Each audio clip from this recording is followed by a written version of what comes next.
Good morning, students. Are you all ready for your science class? Yes, children. Now, in the last session, we have understood the terms unicellular organisms, multicellular organisms and microorganisms. Hope you are all clear with the terms, children. Are you all clear with the terms? Is it clear to you? Yes. Now, coming back to cell again, you see, every living organism, I told you in the last session, whether it is unicellular or multicellular, all organisms are made up of the basic unit, that is the cell. Right? You have understood that every organism is made up of the tiny block or the basic unit called as the cell. Now, you just compare. Last session we have discussed about the smaller organisms and bigger organisms, and I gave you an activity to classify them on the basis of their size. Now I want to ask you, when an organism is small, or if the organism is very small, is it the cell is small? The cell of the organism is small? Or when the organism is bigger, is the cells becoming bigger? No, children. The size of the organism is based on the number of cells they have. Number of cells they have in their body. Number of cells in the body. Right? Yes? So, the size of the organism depends on the number of cells in the body. That means, as the organisms becomes bigger, the number of cells will be more. And when the organism is small, the number of cells present in their body is small. And make it clear, children, it is not the size of the cell. It is not the size of the cell is becoming bigger. It is only the number of cells that is becoming larger. Number is becoming more, and it is not the size. Say for example, I will tell you, if you want to build a house, compare when one person is building a small house and another person building a bigger house, is he using different sizes of bricks? No. What is happening? If you want to increase the size of the house, what we are doing? We are increasing the number of the bricks. The number of bricks used will be more as the size of the house increases. What are they doing? They are adding up the bricks to the material. The bricks are added, and it is not the size of the bricks that is increasing. It is the number of bricks that is increasing in order to increase the size of the building. Right, children? Same way, in organisms, in living organisms also, as the size increases, the number of cells will increase. The number of cells will increase, and it is not the size increasing. The number of cells are increasing, and it is not the size. So, the cell size will be the same, whether it is small organism or a larger organism, the size will be same, only the number will increase. Right? Now, for example, I will tell you, and all of you know that every living organism is growing. Just think about yourself. Just take the class photo of your 4th standard or 5th standard and just see to it, and now you look for yourself. Have you grown, children? Is there any difference in your size? Yes, of course. Obviously, you have increased in your size. You are not the same child as you were in 4th standard or 5th standard. Now you are grown up. What has happened? The cells have added. The cells have added. Thereby, there is an increase in the size of the organism. There is an increase in the size of the organism. Right, children? Increase in the number of cells. Increase in the number of cells has taken place. It is not the size that is increasing. It is the number of cells that is increasing. Clear, children?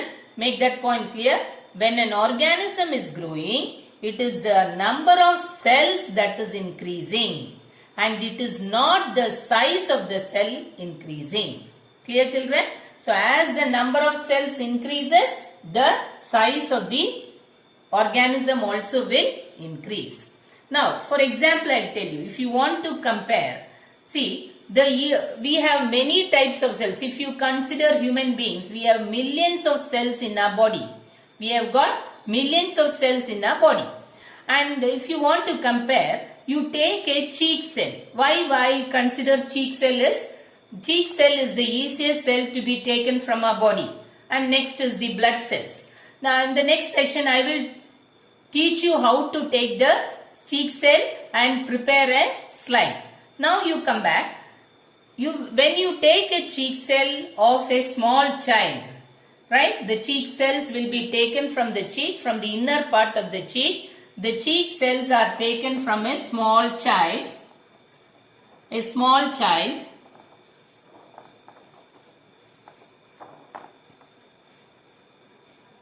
Right?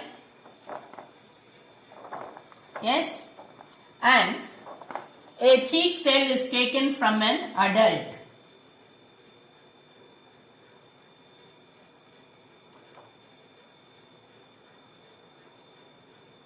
Yes, children? The cheek cells of a small child and a cheek cell of an adult is taken. And when you compare the structure, both of them are similar. Whether it is taken from a small child or from an adult, the cells are similar. What then is happening? The small child, the number of cheek cells will be lesser, whereas in an adult, the number of cheek cells will be more. Likewise, all the cells in the body will keep on increasing in number as we are growing. Is it clear, children? It is the same with all living organisms. The number of cells when they are small is less, and when they grow, the number of cells are becoming more in number. Clear, children? Now, we can come back to another part of the lesson. There are different types of cells in the human body. As you all know, there are different types of cells.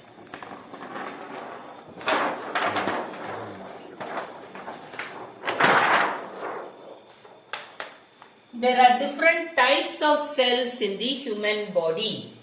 I will show you the slides when you come back to your school. I will just show all the slides, microscopic slides, to understand about the structure of the different types of human cells. So you see, children, this is the red blood cells. You all know that blood is made up of red blood cells and white blood cells. So when you take a drop of blood and keep it under the microscope, you can see the red blood cells, you can see the white blood cells. Millions of red blood cells we have in a drop of blood, right? So the red blood cells are spherical in shape, whereas the white blood cell doesn't have a definite shape. It doesn't have a definite shape at all. It just has a nucleus, right? Yes. Then you have the cheek cells which can be taken from the inner part. If it is called as the epithelial cells. The cheek cells are the epithelial cells which we take from the inner part of the cheek. Then the muscle cells which are seen as bands of tissues. So the muscle cells are present. Then you have the nerve cells. Nerve cells are otherwise known as neurons. And what is the main function of this neurons, children? To carry the impulses to the brain. Whatever, say when you look at an object, you are able to see the object and recognize it. Say for example, you see a beautiful flower. You enjoy the beauty of it. How is it possible? It is because of the eye. The neurons in the eye is taking the impulses to the brain and then you recognize it as a beautiful flower. So in detail about the process you will learn in your higher classes, children. So this is the structure of a neuron. So likewise we have got many types of cells in our human body. Our human body is made up of many types of cells like red blood cells, white blood cells, cheek cells, muscle cells, nerve cells, glandular cells. Likewise we can bone cells. Likewise we can add. Just have an idea of the different types of cells in the human body. Right, children? Then Same way, not only in human body, not only in animals, even in plants you can see different types of cells doing different functions. Say for example, again we will be doing another slide preparation when we come to school. We will be preparing an onion peel slide.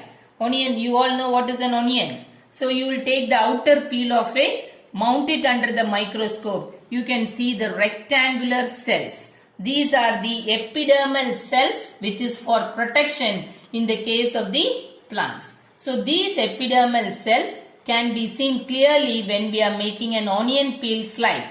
Right children? How to make an onion peel slide also we will see in the next session of our class. Same way you see in plants you have the stomatal opening. Do you remember the stomatal opening? What is it for? It is for the exchange of gases. During photosynthesis, carbon dioxide goes through the stomata and oxygen comes out. During respiration of the plants, oxygen goes in and carbon dioxide comes out of the stomata. These stomata are being protected by two bean-shaped cells called as what? Guard cells. You can see children, make this clear. You have a guard cell which is bean-shaped. They are bean-shaped structures protecting the stomatal opening. There is an opening called as the stomatal opening which is protected by the bean-shaped guard cells.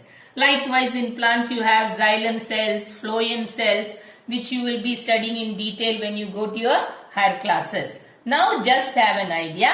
Plants are also made up of different types of cells. Same way animals are also. When we consider human body has so many types of cells. Some of them I have just mentioned: red blood cells, white blood cells, cheek cells, muscle cells, neurons, etc.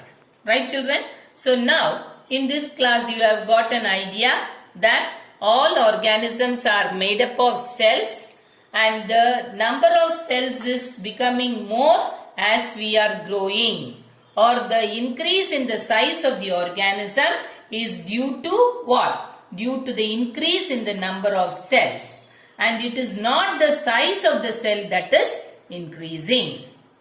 Then we have just discussed about the different types of cells in the human body. Our human body is made up of millions of cells.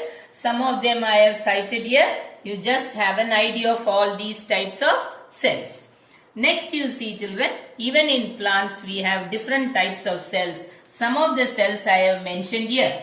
That is the epidermal cells which is taken from the onion peel, and the guard cells which is guarding. Guarding means what? Protecting the stomatal opening. Likewise we have xylem, phloem, parenchyma cells, etc. in plants also. Yes children, is it all clear to you? Yes. Regarding this I will send you the notes also. In the next session, I will be teaching you how to prepare a slide to make cheek cells clear. Cheek cell slide preparation and onion peel slide preparation, we will do it in the next session children. Okay? Thank you. Have a nice day.